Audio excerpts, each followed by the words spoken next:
তুলসী গ্রামের তাঁতবাড়ির খবর ভালো না, তাঁতিরা কষ্টে আছেন। যাকে বললাম তুলসী গ্রাম তাকে আমরা এখন চিনি কুমারখালী নামে। চৈতন্যদেবের সময় নাম ছিল তুলসী। পরে মুর্শিদকুলি খাঁর সময় একজন রাজস্ব সংগ্রাহক আসেন এ অঞ্চলে, তার নামে এলাকার নাম হয় কুমারখালী। কয়টা তাঁত ছিল আপনাদের? মানে হাতে বোনা তাঁত কয়টা ছিল? একটা ছিল। বুনতো কি আপনি? আমার শাশুড়ি। আপনার শাশুড়ি বুনতো? আপনার শাশুড়ি আছেন? ও আপনি আসেন, আপনার সাথে কথা বলি। হাতের তাঁতকে একদম আপনি এই বাড়িতে বউ হিসেবে আসার পর থেকে দেখছেন? হ্যাঁ, এই বাড়ি আসার পর থেকে দেখছি। আমার ওই হাতের তাঁত বাদ গেছে 4 বছর মতো বাদ গেছে। আর গামছা করেন না এখন? গামছা এখন বোনাইনি। কেন? ওই লুঙ্গির বাদেই পরে গামছা ধরেছিলাম। গামছা ধরুন যে সুতার অনেক দাম বেশি, সুতার দাম বেশি, কিন্তু ওই গামছা বুনালির দাম আসতো না। তো এখন ধরেন যে কোনো উপায় কোনো কাজই করতে পারে না, তারা ধরুন যে এই গুনাই বুনাই, বসে বসে বসে বসে এগুনাই বুনাই, ঘরের কাজের পাশাপাশি এগুনা বুনাই, এগুলো কিন্তু চলতে সেই হিসাবে কিছুই হয় না।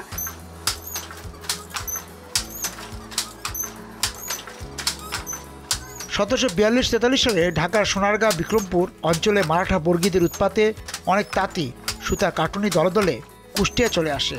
দেশভাগের আগে কুমারখালী ছিল অবিভক্ত নদিয়ার একটি নিরাপদ জনপদ।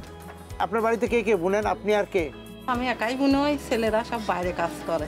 আগে আপনাদের এই মহল্লায় বা এই গ্রামে কত তাঁত ছিল? এই তাঁত এই বাড়ির মধ্যে প্রায় লোকে ধরেন 50টা তাঁত ছিল এই বাড়িতে। এই বাড়িতে।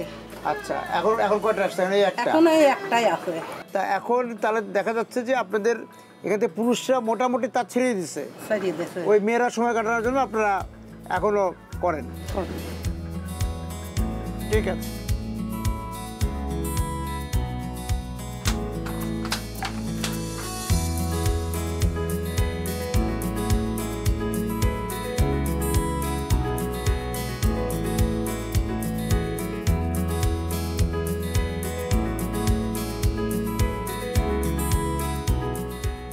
আপনাদের কি এটা?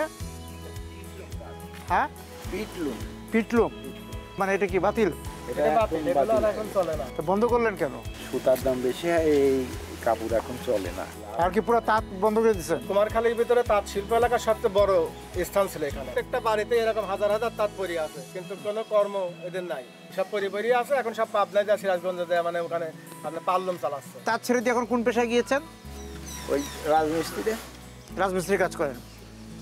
এখন ধরেন কেউ ভ্যান চালাচ্ছে, কেউ হচ্ছে আপনার ওই অন্য জায়গায় অন্য কাজ করতে, কেউ রাজমিস্ত্রির কাজ করে, এইভাবে জীবন চলতেছে। পলাশী যুদ্ধের পর ইংরেজ ইস্ট ইন্ডিয়া কোম্পানি দুটি কুঠি খোলে। উদ্দেশ্য ছিল ফরাসি আর ওলন্দাজদের সাথে পাল্লা দিয়ে এখানকার কাপড় দিয়ে ইউরোপ আমেরিকায় রপ্তানি বাজার দখল করা। এক একটা বাণিজ্যিক কুঠির অধীনে অনেকগুলো বস্ত্র সংগ্রহ কেন্দ্র বা আড়ং ছিল। এখানে গামছা, শাড়ি, লুঙ্গি, চাদর তৈরি হতো।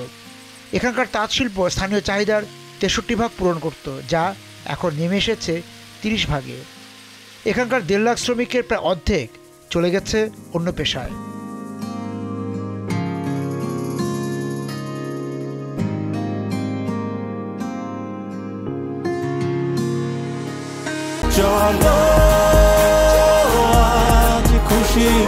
চল্লিশ বছর ধরে অসংখ্য খুশির মিছিলে ছিল আইডিএলসি, থাকবে আগামীতেও।